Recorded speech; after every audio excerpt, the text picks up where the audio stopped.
Hi hello welcome to current TV news. నిన్న జనసేన పార్టీకి సంబంధించి సిఎల్పి సమావేశం పవన్ కళ్యాణ్ గారితో జరిగినటువంటి పరిస్థితి కనిపించింది. జనసేన నుంచి గెలిచినటువంటి 21 మంది ఎమ్మెల్యేలు, ఎంపీలు, ఎమ్మెల్సీలు కూడా పవన్ కళ్యాణ్ గారితో భేటీ అవ్వడం జరిగింది. అయితే టీడీపీతో వచ్చేటువంటి ఇష్యూస్ పవన్ కళ్యాణ్ గారి ముందు పెట్టడం జరిగింది. దీని మీద మనతో పాటు సీనియర్ జర్నలిస్ట్ కిరణ్ గారు ఉన్నారు. ఆయన అడిగి తెలుసుకున్నారు. నమస్తే. నమస్తే హరీష్.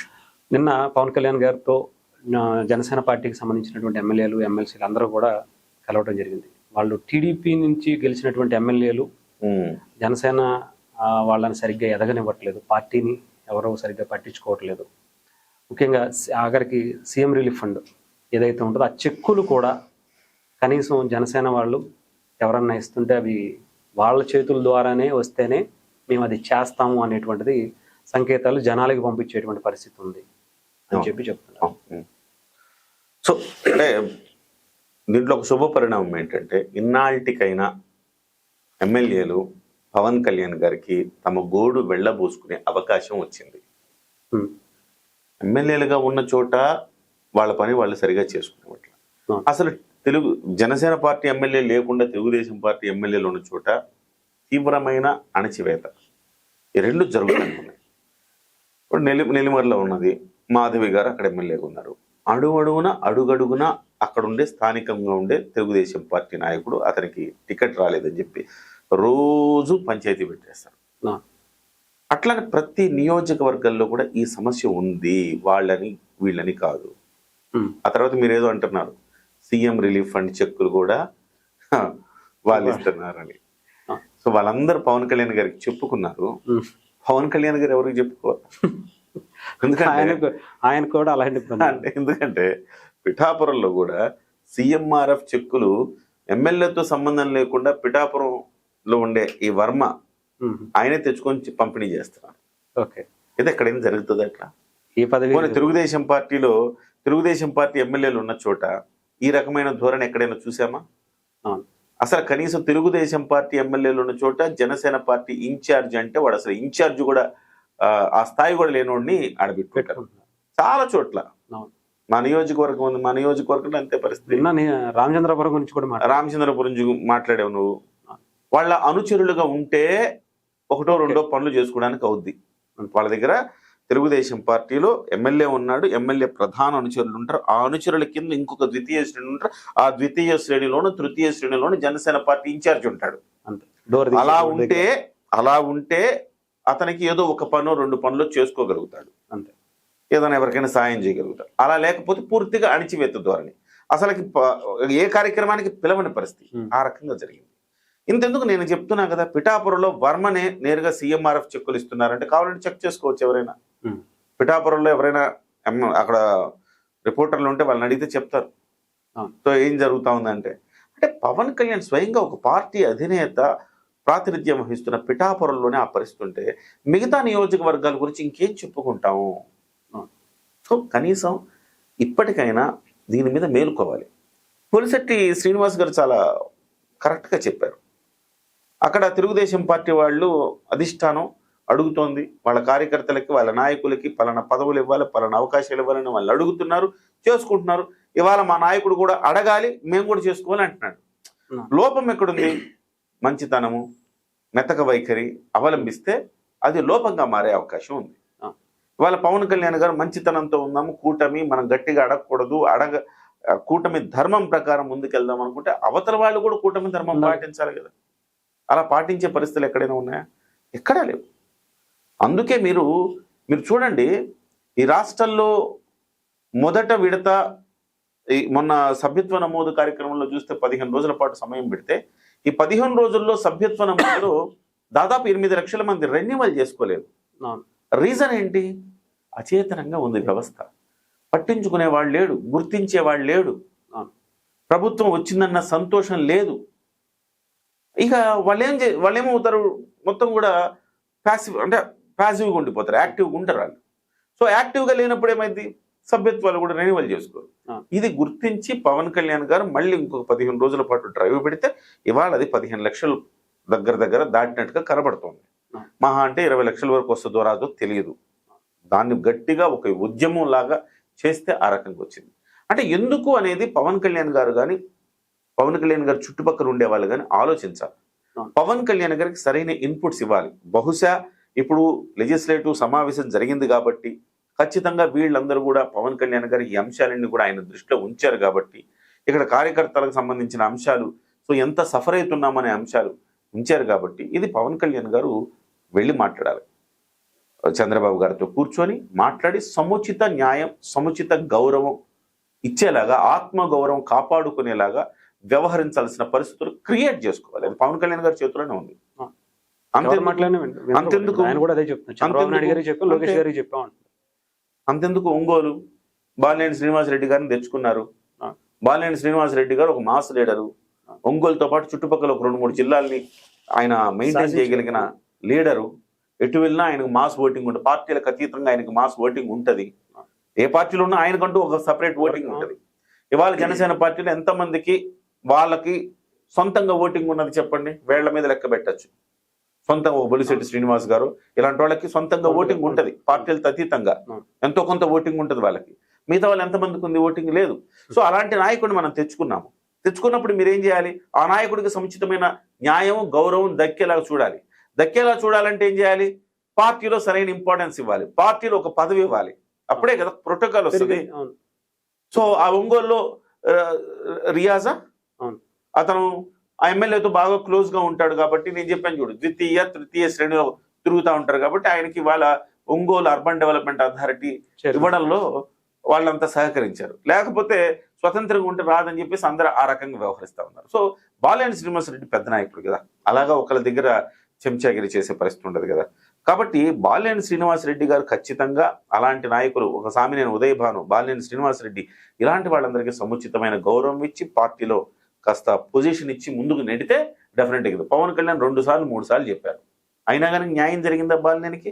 చివరికి పార్టీ నుంచి వెళ్ళిపోయే పరిస్థితి. ఇప్పుడు మళ్ళీ ఏదో పవన్ కళ్యాణ్ పిలిచి మాట్లాడితే కాస్త మళ్ళీ సర్దుకున్నట్టు కనపడుతుంది. అంటే నేను అంటున్నది ఏంటంటే రాష్ట్రం మొత్తం కూడా అదే పరిస్థితుంది. ఒకటి, మీరు సంస్థాగతంగా మీరు బలపడాలి. సంస్థాగతంగా బలపడినప్పుడు అడగగలుగుతారు అవకాశాలు. మీరు సంస్థాగతంగా వీక్ ఉంటే అవకాశాలు ఏం అడగగలుగుతారు? అడగలేరు. అలాగే మీ బలం ఏంటో అక్కడ నిరూపణ జరగాలి. సరైన ఇన్ఛార్జీలు మీరు పెట్టాలి.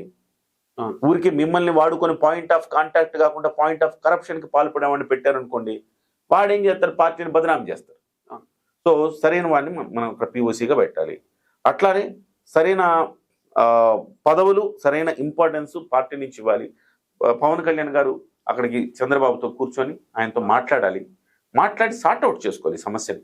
మొహమాట పడి మంచితనం కిందో కూటమి ధర్మం కిందో మనం దాన్ని పక్కన పడేస్తే పార్టీ మొత్తం కూడా సర్వనాశనం అయిపోతుంది. కాబట్టి ఇవాళకి ఖచ్చితంగా బొలిశెట్టి శ్రీనివాస్ లాంటి వాళ్ళు మాట్లాడిన మాటల్ని సీరియస్ గా తీసుకోవాలి. వాళ్ళేదో పార్టీని ధిక్కరించి మాట్లాడారు ఇట్లా ఏమీ అనుకోవు. అంటే జనసేన డెవలప్ అయితే డెఫినెట్ గా కూటమి బలం పెరిగినట్టే కదా. అంటే వైఎస్ఆర్సీపీకి ఇప్పుడు అవకాశం ఇవ్వకుండా జనసేన పెంచుకుంటే ఇంకా మంచిదే కదా. తప్పకుండా. ఆలోచన ఎందుకు టీడీపీ కింద స్థాయి నాయకులు? టీడీపీకి ఆలోచన ఎందుకు ఉండదంటే, టీడీపీ అంటే ధృతరాష్ట్ర కౌగిలి అంటారు.